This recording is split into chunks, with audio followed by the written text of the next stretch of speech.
좋겠습니다. 이사야서 5장 1절과 7절 본 말씀이고요. 우리 다 찾으셨으면 하나님의 말씀을 경외하는 마음으로 일어나셔서 교도하도록 하겠습니다. 나는 내가 사랑하는 자를 위하여 노래하되 내가 사랑하는 자의 포도원을 노래하리라. 내가 사랑하는 자에게 포도원이 있으며 심히 기름진 사내로다.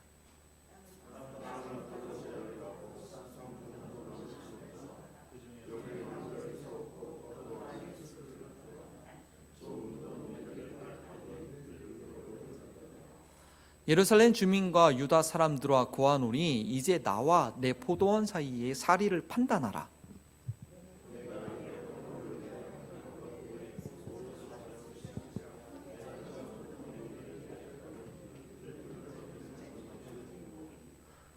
이제 내가 내 포도원에 어떻게 행할지를 너희에게 이르리라. 내가 그 울타리를 걷어 먹힘을 당하게 하며 그 담을 헐어 짓밟히게 할 것이요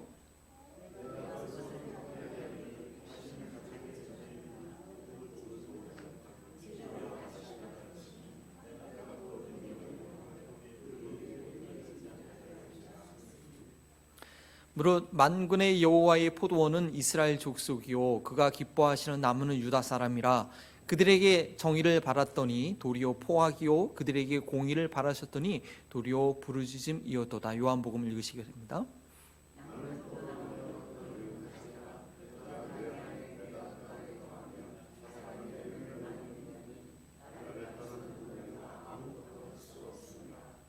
사람이 내 안에 거하지 아니하면 가리처럼 밖에 버려져 마르나니 사람들이 그것을 모아다가 불에 던져 사르니라. 아멘은 살아계신 하나님의 말씀입니다. 재미삼아 여러분들 그 텃밭에 또는 화분에 야채를 이렇게 심어본 경우가 있으시죠? 저희도 저 뒤에 뒤뜰에 조그만 파티오가 있어가지고 거기다 스티로폼 박스에다가 흙을 담아서 이렇게 쑥쑥 잘 자라는 뭐 파나 또 방울토마토 이런 거 심어가지고 재밌게 심심찮게 따먹는 그런 재미가 있었습니다. 근데 보여드리는 저 사진은요, 저희가 저 피망을 일부러 심은 게 아니고요, 피망 먹고 남은 씨앗 있어가지고 그냥 저기다 푹 던졌거든요. 근데 저렇게 그래서 나무는 꼽아줬죠. 넘어지지 않도록. 저렇게 그 밑에 보면 파란색이 꽤 열렸습니다. 그리고 좀 지나니까 저기 빨갛게 펴가지고 의도하지 않았는데 저런 열매를 받으니까 너무 기쁘더라고요. 그래서 사진까지 제가 기념으로 이렇게 찍어놨습니다. 근데 오늘 본문 이사야서 이 5장 말씀은요, 제가 드렸던 그 기쁨과는 전 반대의 상황입니다. 이 포도원의 노래라는 그런 별명을 갖고 있는 이 말씀은요, 포도원 지기가 정말 최상의 포도 열매를 기대하고 가장 좋은 땅에 이 극상의 포도나무를 심었는데 그 결과는 전혀 쓸모없는 들포도만 맺혔다고 하소연하는 내용이죠. 그리고 이 내용의 후반부에 보면요, 이 사람이 너무나 속상해가지고 그냥 자기가 정석권 갖고 있는 포도원을 다 해쳐버리겠다고 그렇게까지 말을 합니다. 여러분들도 살아오시면서 그런 경험이 좀 있었을 것 같습니다. 어떤 것을 내가 기대하고 정성을 다해 투자도 하고 정성을 다해 애쓰고 힘썼는데 그 결과는 전혀 쓸모없는 것이 되었을 때, 전혀 예상치 못한 그런 반응이 보았을 때 그 실망감이란 이루 다 말하지 못할 것입니다. 뭐 충격으로 몇 날 며칠 잠을 못 자는 것이죠. 오늘 읽은 이 포도원의 노래는 누구를 위한 노래였을까요? 이사야 선지자가 노래했지만 이스라엘 백성들이 깨달을 수 있도록 하나님의 마음을 노래한 것입니다. 이제 저희는 앞으로 10주 동안 빌리브 30주의 과정 가운데 20주를 하고 나머지 10주가 남았는데, 이것은 Be like Jesus, 예수님처럼 되기라는 주제로 말씀의 여정을 떠나게 됩니다. 하나님께서 자신의 독생자 예수 그리스도를 십자가 위에서 처절하게 희생함으로써 저희 삶 가운데 맺히기 원하셨던 그런 극상의 포도 열매의 맛이 무엇인지 배우고자 하는 것입니다. 만일 저희의 삶 가운데 그런 맛이 없다고 한다면 저희를 향한 그런 사랑의 노래는 비탄과 저주의 선언이 될 수도 있다는 것 저희는 알아야 됩니다. 반면에 오늘 두 번째 본문 말씀 요한복음 15장은요 포도나무와 가지의 비유죠. 예수님과 저희의 관계를 가르쳐주는 말씀입니다. 한마디로 요약하면 예수님과 저희의 관계는 열매 맺기 위한 관계라는 것이죠. 이사야서의 포도원의 노래는 문제와 한탄만 나와 있다고 한다면, 이 요한복음의 포도나무와 가지의 관계는 경고와 더불어서 그 해결책을 제시하고 있는 복음이 있습니다. 오늘의 말씀을 통해서 열매 맺는 삶에 대한 그런 주님의 간절한 소원을 우리의 마음에 담고 앞으로 그 열매를 위한 과정을 다 함께 걷게 되기를 바랍니다. 첫 번째는 노래하리라. 이사야서 5장 1절과 7절의 말씀은 두 부분으로 나눕니다. 1절과 2절은 이사야 선지자가 포도원에 관해서 노래하는 것이고, 그 노래가 끝난 다음에 3절과 7절, 그래 이사야야 너가 나를 위해서 노래를 참 잘 불렀다, 그 노래 그 내 마음이 뭔지 내가 밝히리라 하면서 하나님의 설명이 갑자기 후반부에 등장하는 것입니다. 1절 앞부분은 이렇게 시작합니다. 내가 사랑하는 자를 위하여 나는 내가 사랑하는 자를 위하여 노래하되 내가 사랑하는 자의 포도원을 노래하리라. 이사야 선지자가 나의 사랑하는 자를 위하여, 나의 사랑하는 자를 포도원을 위해서 노래한다고 합니다. 7절의 마지막 절에 만군의 여호와의 포도원은 이스라엘 족속이요 그가 기뻐하는 나무는 유다 사람이라 라고 이렇게 말씀했기 때문에 이 이사야 선지자가 바로 하나님을 위해서, 하나님의 포도원을 위해서 노래 부르고 있는 것임을 저희는 알게 됩니다. 그리고 이 노래의 시작은 아주 애정과 기대가 가득합니다. 나의 사랑하는 자를 위하여. 이사야 선지자는 하나님 편에서 하나님께서 수고하신 그 모든 일에 대한 노고를 알고 존중하는 마음으로 노래합니다. 특별히 내가 사랑하는 자의 포도원을 노래하리라고 했는데, 하나님께서 온 힘을 다해서 그 새로 세운 민족, 그 이스라엘에 대한 애정이 어떠하다는 것을 알고 있기에 이 아름다운 포도원을 노래하리라고 말하고 있습니다. 마치 나와 아주 가까이 지내던 어떤 부부가 오랫동안 자녀가 없었는데 천신만고의 노력 끝에 임신해서 옥동자를 낳았을 때 그 아기를 보면서 너무나 기쁜 마음으로 노래하는 것 같은 그런 이사야의 노래가 시작하고 있습니다. 그리고 하나님께서 그 포도원을 어떻게 가꾸셨는지 계속해서 노래하고 있는데, 그 내용을 보겠습니다. 좋은 열매를 맺기 위해서는 그 과실수를, 열매를 맺는 나무를 좋은 땅에 심어야 됩니다. 제가 이 터와에서 농사하신 분을 두 분하고 대화했는데, 목사님 제가 한 거 없습니다. 그냥 봄에 땅만 일구고 뿌리 실었더니 그렇게 자랐더라. 그러니까 두 분의 공통점이 뭐냐? 땅을 열심히 처음에 개간했다라는 그런 말씀해 주셨죠. 그래서 1절 마지막 부분에 뭐라고 하느냐? 아주 심히 기름진 사내로다라고 이렇게 얘기합니다. 좋은 땅에 심었다라는 것입니다. 이 이스라엘 가나안 땅, 이 가나안 땅은요, 모세가 12 정탐꾼들을 보냈을 때 어떻게 했습니까? 그 정탐꾼들이 그 가나안 땅에서 직접 얻어온 그 과실수를 보여주면서 와, 정말 이 땅은 젖과 꿀이 흐르는 땅이라고 그렇게 보고하고 있습니다. 정말 그 당시에 사람들이 살기에 씨만 뿌리면 막 쑥쑥쑥 자라는 그런 좋은 땅이었습니다. 그리고 이 땅은 일찍이 하나님께서 아브라함에게 약속해 주신 땅이었죠. 그리고 2절에 그렇게 나옵니다. 땅을 파서, 슬라이드를 한번 넘겨주시면, 한 번 더 넘겨주세요. 땅을 파서 돌을 제하고 라고 그렇게 하고 있습니다. 아브라함의 후손이 가나안 땅에 바로 정착하지 않고 400년 후에 이 가나안 땅을 정복한 것은 창세기의 말씀 보면 나와 있죠. 왜냐, 아직 가나안 족속이 극도로 타락하지 않았기 때문입니다. 그러나 때가 되었을 때 그 가나안 원주민들이 극도로 타락에 이르렀을 때 드디어 그들을 심판하시죠. 진멸하시고 대신에 그 땅에 이스라엘 백성들에게 율법을 주시고 그 율법의 기준대로 살 수 있도록 그 땅을 완전히 새롭게 하십니다. 땅을 파서 돌로 재했다라는 것이죠. 자, 그리고 그 다음에는 어떻게 했냐? 극상품 포도나무를 심었다라고 합니다. 좋은 포도 열매를 위해서 땅을 잘 개간했으니까 이제 좋은 종자를 심은 거예요. 7절 말씀대로 포도는 뭐라고요? 12지파이고 이 포도나무는 그 12지파 가운데서 유다지파는 바로 포도나무나라고 합니다. 하나님께서 유다지파 가운데 누구요? 다윗을 기름 부어서 왕으로 세우고 베냐민 지파의 사울은 잠깐 있고 이 유다지파의 다윗을 세워서 그 왕조가 끊어지지 않겠다고 약속하셨죠. 그래서 북이스라엘은 왕조가 몇 번 바뀌지만 분열됐지만 남유다는 그 왕조가 계속 멸망할 때까지 유지가 되었습니다. 자, 그리고요, 그 다음 절에 보니까 그 중에 망대를 세워서 세웠고 그 안에 술틀을 팠다라고 합니다. 망대는 뭐죠? 원두막이죠, 원두막. 이 포도원 지기가 포도원을 돌보기 위해서 거기서 쉬기도 하고 거주하는 곳입니다. 그리고 미리 술틀도 준비했습니다. 열매를 맺기만 하면 바로 짜서 그 맛있는 음료를 내가 먹겠다, 그 기쁨을 누리겠다라고 술틀까지 아주 기대에 찬 모습으로 준비하고 있습니다. 예루살렘 성전은 하나님이 거하시는 곳입니다. 또 그곳에서는 하나님께 드려지는 헌신의 열매, 제사가 드려졌습니다. 이렇듯 하나님께서는 노아 홍수 이후에 인류가 바벨탑을 쌓으며 하나님의 뜻을 거슬려 반역을 일삼을 때, 사탄 원수마귀로 인해서 이 땅에 그냥 그 죄악이 너무 평범한, 그래서 홍수로 모든 것을 다 쓸어버렸는데 그 위에 사람들도 계속 바벨탑을 쌓으면서 하나님의 뜻에 거슬리고 있었죠. 하나님 너무 답답하죠. 그랬을 때 어떻게 해요? 셈의 자손 중에서, 노아의 세 아들 셈, 함, 야벳 중에서, 셈의 자손 중에서 누구?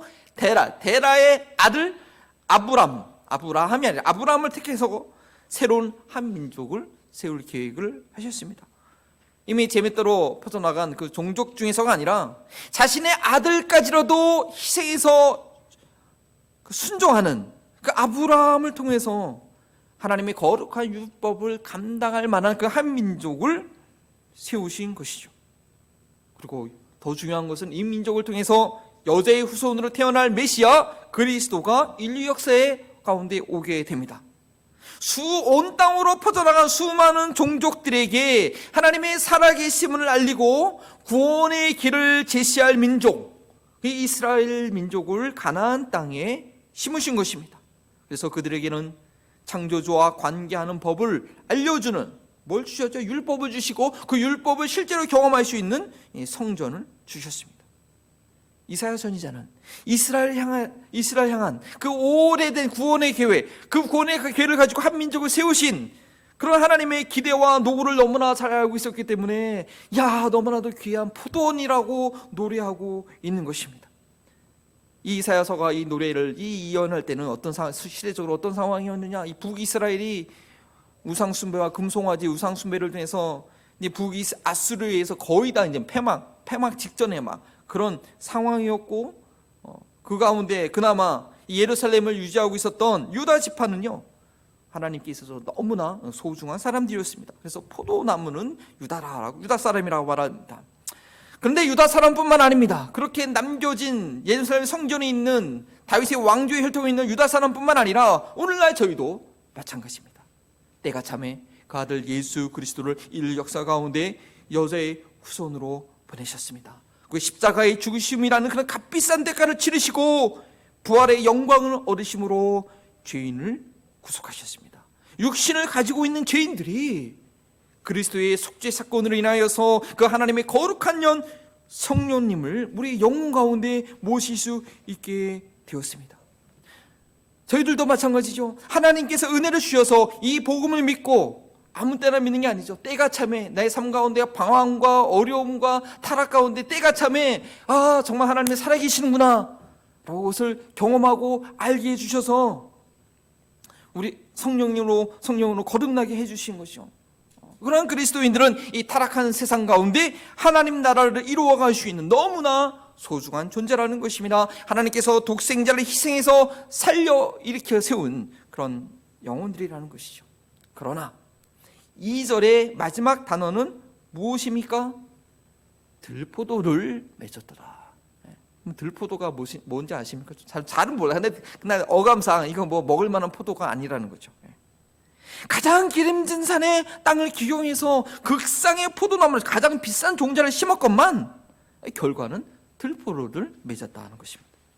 제가 미국에 처음 와서 이곳 포도를 먹고서 많이 당황한 경험이 있습니다. 이 미국인 포도가 이게 연두색이잖아요. 한국에서 이거 청포도네? 하고 딱 먹었는데 껍질은 벗겨지지도 않고 그 알맹이는 그냥 단 게 아니고 그냥 아주 쓴맛이 생겨가지고 아주 그냥 힘들었어요.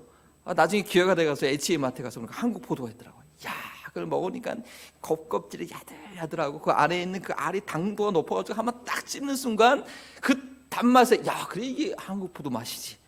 그 포도 맛을 회복했다는 것이 아닐까. 근데 이 노스캐롤라이나 팜에서 직접 난 포도로 맛을 먹어보니까 이거 진짜 맛있더라고요. 어우, 정말 신선하더라고요. 예. 마트에서 나는 것도 다르더라고요. 그냥 이 들포도로 가지고는요, 제대로 맛을 내는, 사람의 마음이 기쁘게 하는 포도주를 만들 수가 없는 거죠. 이 들포도로 가지고 이 포도주를 담으면 맛보자마자 그냥 다 내뱉게 되는 그런 것이 되고 맙니다. 근데 지금 남유다의 상황이 그렇다는 것입니다. 5장 7절 그 이후에 보면 그 남유다의 상황이 어떠한지 아주 자세하게 설명하고 있습니다. 근데 놀라운 건요, 뭐 오늘날에만 뇌물과 부동산 특유와 이런 제약이 있는 것이 아니라 자세히 그 내용을 보면 그때부터 있었어요. 그리고 그때의 제약이 오늘날에 또 반복되는 거예요. 사람이 돈에 대한 욕심이 다 똑같거든요, 사실. 예. 이미 그런 사회가 부패한 사회였습니다. 그리고 그것을 한 문장으로 표현한 것이 바로 7장의 후반절 내용입니다. 뭐냐? 그들에게 정의를 바라셨더니 도리어 포악이요, 그들에게 공의를 바라셨더니 도리어 부르짖음이었도다. 하나님께서 아브라함을 택하신 이유가 무엇이었습니까? 창세기 18장 19절에 보니까 내가 그로 그 자식과 권세에게 명하여 여호와의 도를 지켜 의와 공도를 행하게 하려고 그를 택하였나니. 아브라함을 택하신 이유가 그 후손을 통하여 하나님의 공의와 정의를 행하기 위해서 택했다라고 말합니다. 이사야서 5장 7절에 그 공의로 번역한 그 히브리어 단어는 ጼ데까입니다. ጼ데까라고 하는데 이것은 언약적인 올바름, 하나님과의 언약을 맺고 하나님께서 원하시는 그 삶의 뜻을 행하는 것이 바로 의입니다. 의로운 삶, 공이라고 하죠. 그 미시파트라는 것은 뭐냐? 정의라고 이제 번역을 했는데 공도라고도 하는데요. 그 의를 기준으로 가지고 그 의를 행했느냐 안 했느냐, 이것을 의롭게 판결하는 것을 미스파트 정의라고 합니다. 이 판결이 잘못되는 게 사회적 문제가 되잖아요. 그것을 바르게, 그 의를 기준으로 바르게 판결하는 것이 공의라고 합니다. 북이스라엘이 하나님과의 언약을 깨뜨리고 악을 행할 때 이 심판을 받아서 아수르에서 패망을 눈앞두고 있는 상황에서 남유다가 정신을 차리고 주님의 말씀대로 공의와 정의를 행하는 그런 사회가 되어야 되는데, 하나님께서 이 사회에 대한 관심이 많습니다. 돼야 되는데 보니까 정의 대신 포악을 행하고 공의는 없고 힘없는 자들의 부르짖음만 온 사회 가운데 가득하다라고 그렇게 얘기를 하고 있는 것입니다. 근데 이것은 오늘날 우리 그리스도인들도 마찬가지입니다. 신약 성경에 우리 그리스도인들이 어떻게 살아야 되는지, 무엇을 위해서 구원받았는지 수많은 구절들이 있습니다. 그 중에서 한 구절만, 대표적인 구절을 말씀드리면 디도서 2장 14절 말씀이죠. 그가 우리를 대신하여 자신을 주심은 모든 불법에서 우리를 속량하시고 우리를 깨끗하게 하사 선한 일을 열심히 하는 자기 백성이 되게 하려 하심이라. 바로 우리를 구원하신 이유가 선한 일에 열심을 내는 그런 백성이 되게 하기 위함이라는 것입니다. 좋은 포도 맺기를 기다렸거늘 430년이라는 그런 오랜 기다림과 세밀한 계획 끝에 이스라엘 백성들을 가나안 땅에 율법의 기준을 가지고 심어 놓았는데, 여러분 공부하셔서 아시겠지만 여호수아 이후의 사사 시대로부터 그들의 역사를 보면 우상 숭배와 불신, 반역의 연속이었습니다. 결과는 가나안 원주민보다 더 악한 삶을 사는 그런 악한 사회가 되었다는 것이죠. 하나님께서 너무나 당황스러우셨을 것입니다. 이 아브라함의 후손들, 야곱의 12지파들 도대체 이게 뭐냐? 내가 율법까지 주고 성전을 통해서 나와 교제할 수 있는 그런 특권까지 줬는데 도대체 뭐냐? 1절과 2절에 이사야의 그 노래 이후에 3절에서 하나님께서 이렇게 말씀하십니다. 예루살렘 주민과 유다 사람 구하노니 이제 나와 내 포도원 사이에 사리를 판단하라. 도대체 이 결과가 합당한 것이냐? 너희 스스로 좀 생각 좀 해봐라. 내가 가장 기름진 산에 돌을 제거하고 땅을 유어서 세상에 포도나무를 심고 망대를 세워서 포도원을 돌보았는데 때가 되면 좋은 포도 열매를 기대하는 것이 너무나 당연한 것이 아니겠느냐, 이 말씀하시는 거죠. 그리고 4절에 포도 열매를 얻기 위해서 포도원 지기가 이 포도나무를 위해서 내가 뭘 더 해야겠느냐 라고 질문합니다. 자, 내가 내 포도원을 위하여 행한 것 외에 무엇을 더할 것이 있으랴? 이것은요, 구원과 관련하여 하나님의 속성을 이해할 수 있는 아주 의미심장한 말씀입니다. 포도원 지기가 열매를 기도하고 최선을 다해서 할 수 있는 모든 것을 다 했어도 좋은 열매를 억지로 맺게 할 수는 없다라는 것이죠. 그 열매를 맺을 책임은 포도나무와 가지에게 있는 것입니다. 하나님께서 인류의 구원을 위해서 하실 일을 다 하셨습니다. 그 아들을 내어주는 것 외에 무엇을 더 하실 수 있겠습니까? 저는 가끔 그런 생각이 돼요. 하나님께서 자기 아들을 희생하셔서 그 구원의 길을 열어놓으셨는데, 전 72인구의 반도 예수님을 안 믿고 있다? 와, 이거 하나님의 명예가 손상되고, 이거 너무했다, 이거. 하나님께서 그렇게 희생을 하셨는데 도대체 우리는 뭐 하고 있는 건가? 가끔가다 이제 그런 생각이 드는 거죠. 뿐만 아니라 죽음을 극복하는 부활이라는 것을, 부활의 확증을 우리에게 주셨고, 죄를 이기는 승리의 삶을 살 수 있도록 거룩한 성령을 우리 안에 보내주셨습니다. 그 이후에 구원의 삶은 저희가 십자가를 지고 감당해야 될 몫이라는 것이죠. 하나님께서는 구원을 기계로 탁탁탁 교리적으로 아는 것으로 찍어내듯이 그렇게 주시지 않는다는 거예요. 버튼 하나 누르면 그냥 자동적으로 움직이는 기계처럼 저희를 만드시지 않았다는 것이죠. 여러분, 질문을 좀 하게 되실 텐데, 하나님께서 인간을 하나님의 형상대로 창조하실 때, 만들기로 작정하셨을 때 불순종과 이 반역의 위험이 있더라도 인간에게 뭘 주셨죠? 자유의지를 가진 존재로 만드시기를 하나님은 두려워하지 않으셨습니다. 그리고 하나님은 대안은 뭐였죠? 도리어 인간으로서 죽기까지 순종하신 예수 그리스도의 삶을 저에게 보여주시고 그 길을 따라올 수 있도록 하신 것이죠. 우리에게 자유의지라는 소중한 능력을 주시고 그것을 바르게 사용할 수 있는 본을 우리에게 주신 것입니다. 그래서 사도 바울은 저희에게 이렇게 권면합니다. 빌립보서 2장 12절이죠. 그러므로 나의 사랑하는 자들아, 너희가 나 있을 때뿐 아니라 더욱 지금 나 없을 때에도 항상 복종하여 두렵고 떨림으로 너희 구원을 이루라. 물론 저희의 힘으로 이룰 수 있는 구원은 없습니다. 저희는 단지 깊은 웅덩이에 빠진 자입니다.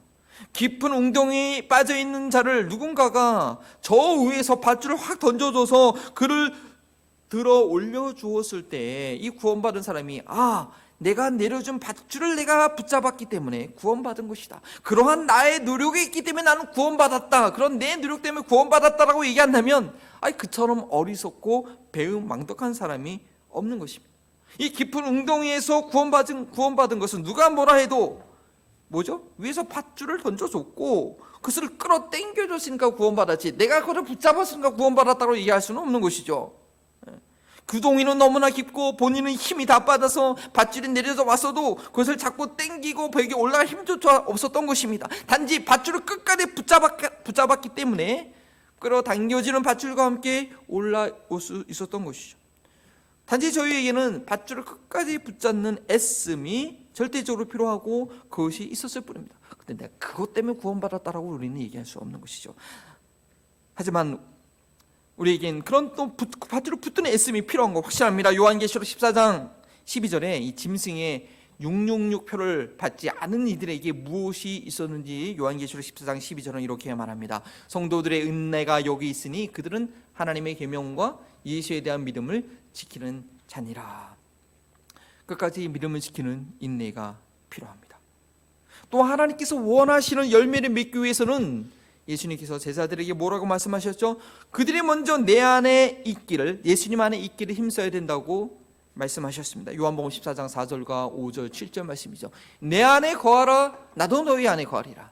그가 내 안에, 내가 그 안에 거하면, 너희가 내 안에 거하고 내 말이 너희 안에 거하면. 이건데 우리가 순서를 잘 봐야 됩니다. 새벽기도 시간에 말씀드렸지만 저희가 먼저 주님 안에 있기를 힘써야 되는 것입니다. 요한계시록 3장 20절은 그렇게 말합니다. 볼지어다 내가 문 앞에서 두드리노니 누구든지 내 음성을 듣고 문을 열면 내가 그에게로 들어가서 그와 더불어 먹고 그는 나와 더불어 먹으리라. 우리 예수님께서는요, 문 안 열어, 문 열어, 쾅쾅쾅쾅. 이게 이제 경찰들 이게 누구 잡으러 갈 때 안 되면 총 쏘고 막 들어가죠. 근데 우리 예수님은 문을 깨부시고 들어오는 그런 독재자가 아니라는 것이죠. 저희가 기쁜 마음으로 예수님을 환영하고 순종할 때 저희 삶에 들어오셔서 더불어 먹는다고 말씀하셨습니다. 더불어 먹는다. 이게 참 멋진 표현입니다. 그리고 이것을 확실하게 반복적으로 말합니다. 그와 더불어 먹고 그는 나와 더불어 먹으리라. 같이 식사 자리를 한다는 것은 함께 즐거움을 누린다는 것이죠. 같이 먹을 때 같이 포만감으로 인해서 함께 만족을 누리는, 서로 만족을 누리는 그런 즐거운 자리입니다. 높은 사람 앞에서 힘없는 사람이 긴장해서 먹는 그런 자리를 더불어 먹는다고 얘기는 안 하죠. 함께 즐거워서 먹는 자리입니다. 격이 없이 함께 누리는 자리죠. 예수님과 저희의 관계는 이런 것입니다. 강제한다고 될 수 있는 관계가 아니라는 것이죠. 하나님께서는 이스라엘 백성을 통해 온 열방 가운데 하나님을 증거할 수 있는 최상의 포도 열매를 기대하면서 하나님이 하실 수 있는 해야 할 일을 다 해놓고 좋은 열매 맺기를 기다리고 있었는데 아무 쓸모없는 들포도를 맺음으로 너무나 당황스러운 상황에 처해 있다고 말씀하십니다. 그렇다면 하나님께서는 어쩔 수 없이 뭐 어쩔 수 없네 하고 포기하고 마셨을까요? 아니죠. 5절 말씀을 읽기 시작합니다. 이제 내가 내 포도원에 어떻게 행할지를 너희에게 이르리라. 그동안 하나님께서 포도원과 포도나무를 돌보시고 모든 것을 공급하셨다는 것을 뼈저리게 깨닫게 하실 것입니다. 하나님께서 직접 쳐두었던 울타리를 걷어내버리고 담을 헐어서 이 포도원이 먹힘을 당하게 하고 짓밟히게 합니다. 북이스라엘이 아수르에 집합했을 때 이방인들의 거주지가 되었고 남유다도 곧바로 그 이후에 바벨론에 의해서 세 번에 걸쳐서 포로로 다 끌려갑니다. 그리고 웅장했던 성전은 이 바벨론 군대에 의해서 완전히 해체되고 맙니다. 그 땅을 황폐하게 하심으로 어떠한 과실도 맺지 못하게 하고 도리어 찔레와 가시가 무성한 곳이 되게 합니다. 더구나 구름에게 명하여서 비가 내리지 마라 함으로써 앞으로 어떠한 식물도 자랄 가능성이 없게 만듭니다. 꼭 그렇게까지 하셔야 됐습니까? 라고 우리가 질문하게 되지만 이것은 구약에서만 일어나는 심판이 아니라 신약에서도 동일하게 적용되는 심판이라는 것 저희 알아야 됩니다. 하나님께서 모든 것을 공급해 주시고 돌봐 주셨는데 다윗이 그랬잖아요. 다윗이 거기 다 했는데 안 하니까 마땅한 것을 안 하니까 가서 다 진멸을 하려고 했었잖아요. 그렇죠? 했는데 그거에 대한 마땅히 반응이 없으면 가만히 두시지 않습니다. 기경하십니다. 연단하십니다. 때로는 다른 이들에게 기회를 넘겨버리십니다. 물론 우리가 더 깊고 넓게 봐야 될 큰 그림이 반드시 있긴 하지만 그것이 끝은 아니지만 그러한 과정은 반드시 있다는 것이죠. 한번 구원받은 자의 상태에 대해서 의심을 갖게 하는 그런 성경 구절이 있죠. 히브리서 6장 4절과 9절 말씀입니다. 좀 긴 말씀인데요. 여러분 이 말씀을 읽으면서 두렵기도 하고 여러 가지 생각을 하게 되실 텐데 제가 다시 한번 읽어드립니다. 한번 빛을 받고 하늘의 은사를 맛보고 성령이 참여한 바가 되고 하나님의 선한 말씀과 내세의 능력을 맛보고 타락한 자들은 다시 새롭게 하여 회개하게 할 수 없나니 이는 그들이 하나님의 아들을 다시 십자가에 못 박아 드러내고 욕되게 함이라. 땅이 그 위에 자주 내리는 비를 흡수하여 밭가는 자들이 쓰기에 합당한 채소를 내면 하나님께 복을 받고 만일 가시와 엉겅퀴를 내면 버림을 당하고 저주함에 가까워 그 마지막은 불사름이 되리라. 사랑하는 자들아 우리가 이같이 말하나 너희에게는 이보다 더 좋은 것 곧 구원에 속한 것이 있음을 확신하노라. 이 4절과 5절 앞구절만 보면 안 되고 이 전체 한 묶음으로 봐야지 이 내용을 정확하게 이해할 수 있습니다. 교리적인 해석은 뒤로 한다 할지라도 우리가 분명히 볼 수 있는 건 무엇이냐? 이 타락한 자의 상태가 뭐냐라는 것이죠. 타락한 자의 상태는 그 성경 구절을 계속 한번 보여주시겠습니까? 성들은 뭐냐? 가시와 엉겅퀴를 내는 그런 상태라는 거죠. 합당한 열매가 없는 상태가 바로 타락한 자의 상태입니다.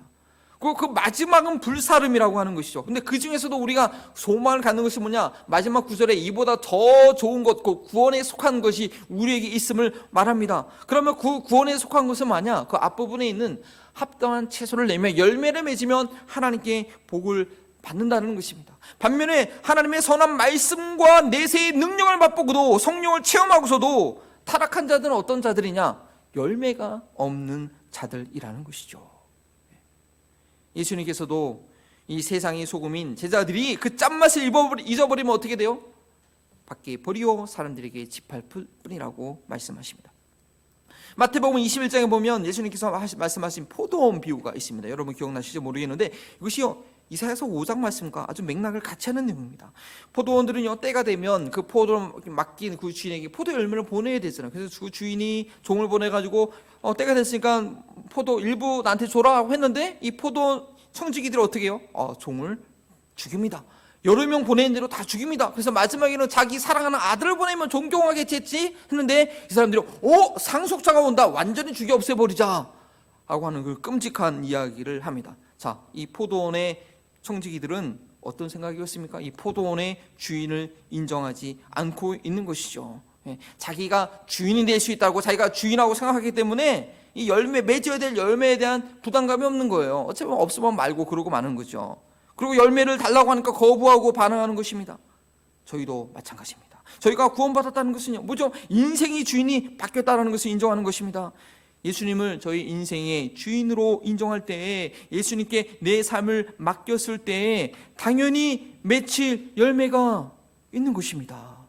그래서 우리는 그 열매에 대한 부담감을 가지고 주님께 드릴 날을 계산해야 됩니다. 두렵고 떨리는 마음으로 그 열매를 우리는 당연히 준비해야 된다는 것입니다. 예수님을 믿는다고 하지만 여전히 인생의 주도권을 내려놓지 않는 자들은요, 열매에 대해서 아무 의무감 없이 부담 없이 살다가 열매를 달라고 하실 때 왜 나한테 그런 거 달라고 하세요? 라고 하면서 거부하며 반항하는 자가 되는 것이죠. 들포도만 잔뜩 맺고 있으면서도 아무 문제가 없다는 듯이 지내는 것입니다. 그러나 그러한 자들의 결과는 구약이나 신약이나 동일합니다. 오늘 신약 본문을 읽었던 요한복음 15장 6절은 이렇게 말씀하고 있습니다. 사람들이 내 안에 거하지 아니하면 가지처럼 밖에 버려 마르나니 사람들이 그것을 모아다가 불에 던져 살리라. 그러나 이것이 마지막 날에만 일어날 일이라고 기대하지 마십시오. 아니, 이러한 일들이 내 삶 가운데 마지막에 일어나면 절대 안 되죠. 돌이킬 수 있는 회개하는 기회가 없잖아요. 감사한 것은 우리가 이 땅에 순례의 길을 가는 동안에 하나님께서 내 삶에 불필요한 것들을 끊임없이 가르치게 해주신다는 것입니다. 예수님께서 내 삶의 주인이라는 그 증거를 맺도록 하나님의 열심이 내 삶 가운데 생생하게 여러 가지 모습으로 나타나게 되는 것이죠. 아니, 왜 나한테 이런 일이 갑자기 일어났냐고요? 이런 일이 실제로 내가 상상도 못했는데, 아니, 교회에서 어떻게 그런 일이 있을 수 있냐고요? 그렇게 성장하는 교회가 어떻게 하루아침에 그렇게 될 수가 있냐고요?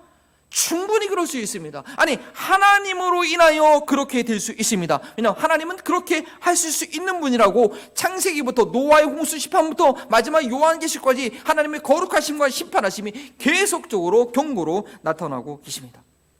저희 삶 가운데 마땅히 있어야 될 성령의 열매가 없는 것을 우리가 두려워해야지, 하나님께서 열심히 뽑아버리고 좀 비싸지만 임플란트를 새롭게 하면 이제 평안하게 살 수가 있는 것이죠. 이사야서 5장에 있는 이 포도나무가 유다 사람이라고 했는데 요한복음 15장에는 이 포도나무가 예수님이라고 하십니다. 예수님께서는 유다 지파 다윗의 뿌리로 다윗의 뿌리요 자손으로 이 땅에 오셨습니다. 죽음에서 부활하신 예수 그리스도라는 이 포도나무에 붙어 있으면 가지는 절로 열매를 맺게 된다고 합니다. 붙어 있기만 하면 열매를 맺을 수 있는 그런 참 포도나무를 우리에게 주신 것입니다.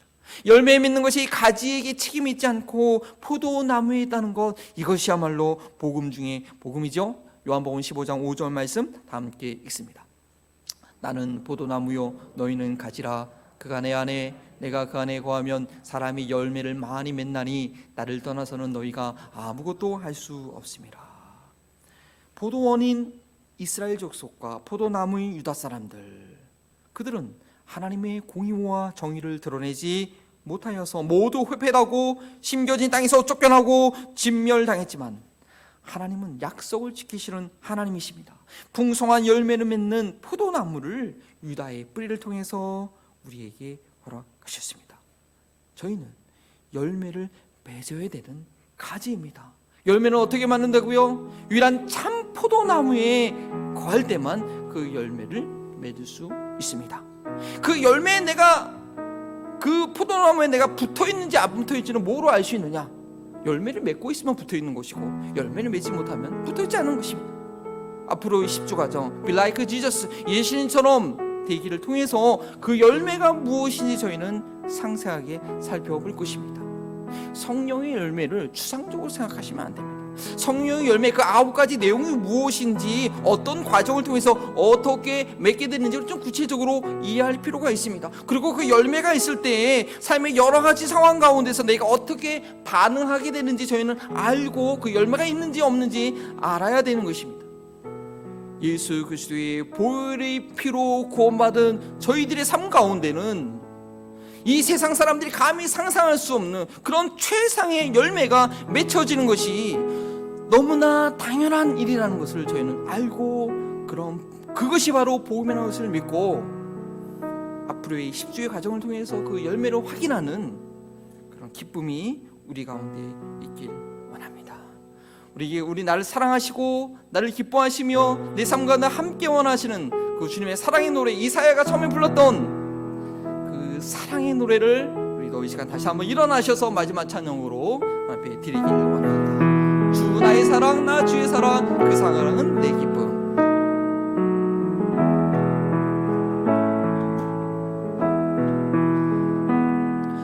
주 나의 사랑, 나 주의 사랑, 그 사랑은 내 기쁨.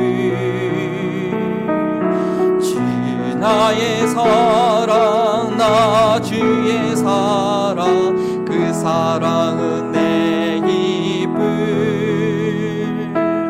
주 나의 사랑, 나 주의 사랑, 그 사랑은 내 기쁨.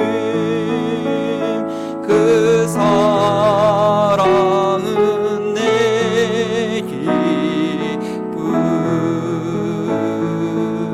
주 나의 목자, 주 나의 목자, 나 주의 양, 그 사랑은 내 기쁨. 주 나의 목자, 나 주의 양, 그 사랑은 내 기쁨. 주 나의 목자, 나 주의 양, 그 사랑은 내 기쁨. 그 사랑은 내 기쁨. 주는 포도나무 나는 가지, 주는 포도나무 나는 가지, 그 사랑은 내 기쁨. 주는 포도나무 나는 가지, 그 사랑은 내 기쁨. 주는 포도나무 나는 가지, 그 사랑은 내 기쁨. 그 사랑은 내 기쁨. 주 나의 신랑, 나의 신부. 주 나의 신랑, 나 주의 신부, 그 사랑은 내 기쁨. 주 나의 신랑, 나 주의 신부, 그 사랑은 내 기쁨. 주 나의 신랑, 나 주의 신부, 그 사랑은 내 기쁨. 그 사랑은 내 기쁨. 마지막으로 주 나의 반성, 주 나의 반성, 나 주의 건축, 그 사랑은 내 기쁨. 주 나의 반성, 나 주의 건축, 그 사랑은 내 기쁨. 주 나의 반성, 나 주의 건축, 그 사랑은 내 기쁨. 그 사랑은 내 기쁨. 주 나의 반성, 나 주의 건축. 이 건축이라는 단어가 좀 이게 낯설긴 해요 저희한테. 근데 우리가 주님의 기초 안에 있으면 주님의 은혜를 인하여 그 집이 세워질 것입니다. 무엇보다도 주 나의 신랑, 나 주의 신부. 주님께서 나를 신부로 선택하여 삼으신 것, 얼마나 그 기쁨입니까? 주님과의 그 사랑의 관계, 이 세상을 사랑하고 돈을 사랑하고 나의 명예를 사랑하는 것이 아니라 예수님의 눈이 더 알고 그분을 알면 할수록 내가 그분의 신부가 된 것이 얼마나 행복한 삶인지, 얼마나 놀라운 삶인지, 그 기쁨을, 그 사랑을 충분히 누리면 그 열매는 당연하게 맺혀지게 되어 있습니다. 항상 말씀을 전할 때마다 주님께서 먼저 내게 해당하는 말씀을 주시고, 자, 그것을 두렵고 떨림으로 우리 성도들과 나누는데, 정말 나 혼자는 힘들지만 우리 교회로 사는 공동체에서 함께 할 때 주님께서 우리에게 주신 말씀들을 우리가 기쁨으로 받고 열매가 맺혀질 줄 믿습니다. 주님, 우리 교회 가운데 그 주님의 사랑이 풍성한 교회 되게 하시고, 이 교회 거는 자마다, 이 교회는 주님의 몸이라고 했사오니 이 교회 거는 자마다 하나님께서 기뻐하실 열매를 맺게 해달라고 저희 교회를 위하여, 우리 지체들을 위하여, 주의 이름, 특별히 병중에 있는 우리 지체들을 위하여 주의 이름을 짓고 함께 기도합니다. 주여 감사합니다. 하나님, 주님의 몸된 교회 곳에 세워주시니 감사합니다. 참으로 나 혼자의 힘으로는 나는 부족하지만 주여, 우리가 서로 격려하며 말씀을 묵상하며 함께 나누며 서로 위해서 기도할 때 주여, 주님을 대한 사랑이, 주님에게 대한 그 기쁨이 우리 가운데 넘쳐날 줄 믿습니다. 저희 교회에서 말씀을 듣고 예배하며 찬양할 때마다 하나님, 주님께 대한 우리의 마음과 열정이 주여 넘쳐나게 하여 주시고, 온전히 하나님이여 주님께서 기뻐하실 열매가 우리 가운데 나타나게 하옵소서. 때로 우리 삶 가운데 하나님 아쉬움과 어려움이 있지만 주여, 주님께서 여전히 나를 가르치게 하시고, 주님께서 여전히 나를 하나님 기억하신다를 믿고, 하나님 그 열매를 기대하는 주님께서 먼저 기대하시오니, 하나님 그 모든 어려움과 연단을 믿음으로 잘 참아내고 견뎌내고 주님께서 새롭게 하실 오래 참 포도나무 되시는 예수님만을 하나님 소망하는 그런 믿음으로 우리를 견고하게 하옵소서. 우리를 견고하게 하옵소서. 아버지, 우리의 삶 가운데 때로는 왜 나한테 이런 일이, 우리 교회에 왜 이런 일이 일어났는가라고 이해가 안 되며 한탄할 때가 있지만 주여, 그것이 우리 하나님의 살아계신 하나님의 열심이심을 오늘 깨닫게 하시니 감사합니다. 하나님께서 정말 최상의 것으로, 최고의 것으로 우리를 길러내고 이끌어내기 원하시며, 그렇지 않을 때 가차없이 새롭게 하시는 은혜가 있음을 인하여 감사합니다. 무엇보다도 열매를 맺을 수 있는 참 포도나무를 우리에게 심어주시고 그분을 알게 하시니 감사합니다. 정말로 부족하지만 저희 교회가 이 지역사회 가운데 주님의 참된 몸, 참 포도나무가 되기를 원하오니, 이곳에 소속된 영혼들마다 조금씩 사랑과 기쁨과 화평과 자비와 영성과 충성과 절제와 인내, 그런 이 세상의 그 어떤 것으로도 줄 수 없는, 가릴 수 없는 그런 귀한 열매가 맺혀지는 것을 서로 보는 그런 기쁨이 넘쳐나게 하여 주옵소서. 그 영혼들이 더 많이 늘어나기 원합니다. 이 지역뿐 아니라 전 세계 가운데 그런 열매들이 맺혀지기 원합니다. 그 일들을 위하여서 하나님께서 맡겨주신 귀한 기업 가운데 하나님의 것을 인정하며 11조로 감사헌금으로, 구제헌금으로, 주일헌금으로 주님께 드리오니 믿음으로 하나님의 영광 위해서 쓰는 저희 교회가 되게 하여 주옵소서. 이 한 주간의 삶도 주님 안에서 우리 귀한 성도들을, 우리 자녀들을, 우리 사업정을 우리 하나님께서 지켜주실 걸 믿고 신뢰하며 예수님의 이름으로 기도합니다. 아멘. 영원한 구원의 반석 되시는 성자 예수 그리스도의 은혜와 입술의 열매를 창조하시는 성부 하나님의 사랑하심과 구원의 완성에 이르기까지 성도들 가운데 내주하시는 성령 하나님의 교통하심이 열매 맺기 위해 세움받았을 뿐 아니라 이룰 것을 확신하는 우리 사랑하는 한마음 버린 동교회 모든 성도들과 이 지역사회와 땅끝까지 이르러 복음을 증거하고 계시는 우리 선교사님들 가운데 저 다냐꾸리아 땅 가운데 지금부터 영원토록 함께 하시기를 축원하옵나이다.